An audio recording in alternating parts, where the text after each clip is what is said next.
Hello दोस्तों, आप सभी का स्वागत है क्रिस्टल ऑल स्टडी चैनल पर। चलिए आज हम करेंगे हमारा जो कंटिन्यूड ये पार्ट 2 रहने वाला है, जिसमें हमने इंग्लिश के कुछ वन लाइनर करे थे। अब हम यहाँ पर करेंगे आगे, जो कि आपके एग्जाम्स में आ सकते हैं। Let's continue from question number 26। तो क्वेश्चन नंबर 26 हमारा कहता है, Tintern Abbey Wordsworth refers to his sister, what is her name. तो उसकी सिस्टर का क्या नाम था, जिसमें विलियम वर्ड्सवर्थ इन हर उसमें टिंटन एबे में वो किसको रेफर करता है, तो she he refers to Dorothy. ये आप आंसर लेके आ सकते हैं। क्वेश्चन नंबर 27 कहता है, define what is a lyric. तो लिरिक क्या है? A lyric is a type of poem that expresses personal emotions, thoughts, or the feelings of the poet in a musical and rhythmic manner. It often focuses on the themes of love, nature, beauty, or poet's inner experiences. तो lyric क्या होता है? Lyric एक तरह का poem होता है जिसमें पर्सनल इमोशंस को, थॉट्स को और फीलिंग्स ऑफ द पोएट, जो पोएट होता है उसकी फीलिंग्स को रिदमिक मैनर में या फिर म्यूजिकल मैनर में शो किया जाता है, ठीक है, दिखाया जाता है। इसकी बेसिकली थीम्स क्या रहते हैं? लव रहता है, नेचर रहता है, ब्यूटी रहती है, या फिर इनर एक्सपीरियंसेस जो पोएट एक्सपीरियंस करता है उसके लाइफ स्पैन में, ठीक है। Next, moving on further to question number 28, which says which romantic poet was the son of a stable keeper and was also trained in medicine. तो medicine में कौन ट्रेन था? The romantic poet who was the son of a stable keeper and also trained in medicine is John Keats, ठीक है। Keats का जन्म कहाँ हुआ था? लंदन में हुआ था 1795 में। एंड उनके फादर का नाम था थॉमस कीट्स, जो कि एक स्टेबल कीपर थे। ये चीजें आप राइट डाउन कर सकते हैं जब ये क्वेश्चन आएगा कि पोएट कौन था। क्वेश्चन नंबर 29 कहता है, how many lines does a sonnet contain. तो एक सोनेट में कितने लाइन्स होते हैं? टिपिकली एक सोनेट में 14 लाइन्स होते हैं। The lines are usually written in iambic pentameter and follow specific rhyme schemes which vary depending on the type of sonnet, जो कि सोनेट पे डिपेंड करता है और उस पर चेंज हो रहता है। मेनली जो सोनेट होती है वो 14 लाइन्स की होती है। कितनी लाइन्स की होती है? 14 लाइन्स की होती है। क्वेश्चन नंबर 30 क्या कहता है? अब क्वेश्चन नंबर 30 कहता है, a valediction forbidding mourning was compose by John Donne for Anne More, how she is related to him. तो ये ऊपर भी इस तरह का क्वेश्चन आया था। Anne More was John Donne's wife. John Donne compose a valediction forbidding mourning for his wife Anne More, ठीक है। तो ये जो इसने वैलिडेक्शन फॉरबिडिंग मॉर्निंग था, ये किसके लिए कंपोज किया था? एनीमोर, जो कि उसकी वाइफ थी। ये आप लिख सकते हैं।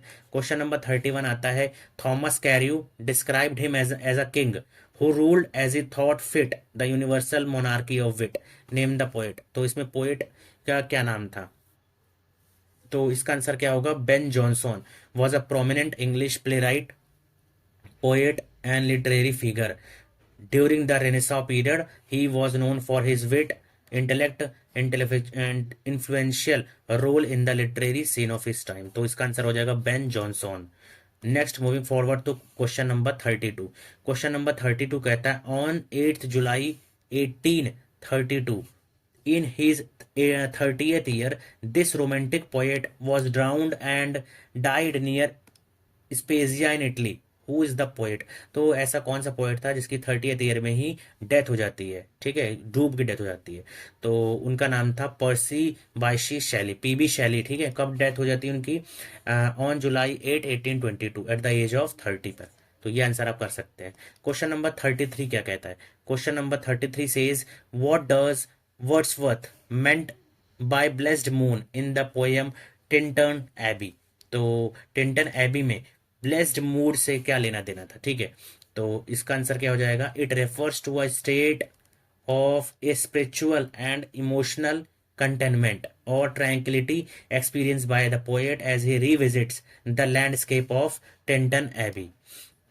तो इस फेज में जो ब्लेस्ड मून है वो दिखाता है उसके स्पिरिचुअल एंड इमोशनल कंटेनमेंट को, या फिर उसके अंदर की जो शांति है उसको दिखाता है। और जैसे ही वो उस कहाँ पे आता है, as he revisits the landscape of Tintern Abbey, ठीक है। ये आप लिख सकते हैं वहां पर आंसर राइटिंग में। चलिए नेक्स्ट क्वेश्चन हमारा आता है क्वेश्चन नंबर 34। क्वेश्चन नंबर 34 क्या कहता है? क्वेश्चन नंबर 34 कहता है, who is refer to as glorious form in the poem on the morning of Christ nativity. तो क्राइस्ट के नेटिविटी पर कौन ये रिफर करता है ग्लोरियस फॉर्म को? तो in John Milton's poem on the morning of Christ nativity the phrase glorious form refers to Jesus Christ. ठीक है, इनका लेना देना किससे है? जीसस क्राइस्ट, जो कि उस पोएम के सेंटर फिगर भी रहे हैं।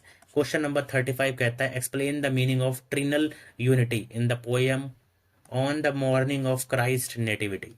In the poem on the morning of Christ's nativity by John Milton, the phrase trinal unity, तो ट्रीनल यूनिटी का लेना देना था the concept of Holy Trinity, और उसमें 3 लोग आते हैं, Father Son and the Holy Spirit. Father Son and the Holy Spirit, ये तीनों चीजें आती हैं, ये आपको याद रखना। क्वेश्चन नंबर 36 कहता है in which poem do you find the line if winter miss can spring be far behind? तो इसका आंसर क्या होगा? The line if winter comes can spring be far behind, तो is found in the P B Shelley's poem Ode to the West Wind. कहां पर? Ode to the West Wind में ये लिखा गया है। If winter comes, if winter comes can spring be far behind. ठीक है, चलिए क्वेश्चन नंबर 37 कहता है how is beauty according to Shakespeare affected by the passage of time? तो ब्यूटी कैसे अफेक्ट करती है with the passage of time according to Shakespeare? तो according to Shakespeare beauty is affected by the passage of time in his famous sonnet 18, जिसको क्या कहते हैं? Shall I compare thee to a summer's day. In this sonnet Shakespeare compares the beauty of a beloved to a summer's day. ठीक है, उसको summer के दिन से वो कंपेयर करते हैं, but concludes that the beloved beauty surpasses, जो समय के साथ फीकी पड़ जाएगी, that of a summer's day because it will not fade with the passage of time. चलिए क्वेश्चन नंबर 38 कहता है explain the meaning of the following lines. Thy firmness makes my circle just. Thy firmness make my circle just. अब thy firmness make my circle just का क्या meaning होगा?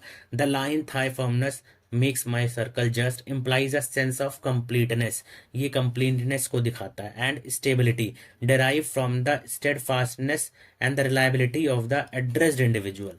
इन this context thy firmness refers to unwavering nature और the reliability of the person being addressed, which contributes to the speaker's sense of equilibrium and fulfillment.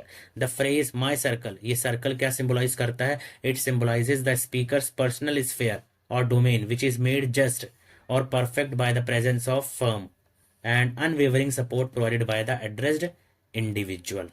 ठीक है, चलिए next question आता है question number 39। Question number 39 में क्या है?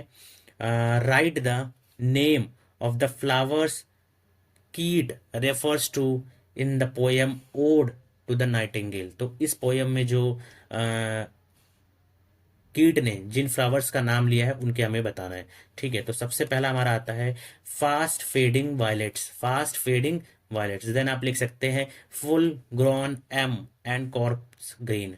Then आता है तीसरा द कमिंग मस्क रोज, जिससे हमें पता लगता है कि फ्लावर्स के बारे में वो बात कर रहे हैं। White hawthorn and the pastoral eglantine, ये हो गए हमारे सारे का सारे जो फ्लावर्स के नाम आते हैं। These flowers serve as imagery to evoke the sensory experience of nature and contribute to the overall atmosphere and the mood of the poem. ठीक है, ये आप कर सकते हैं।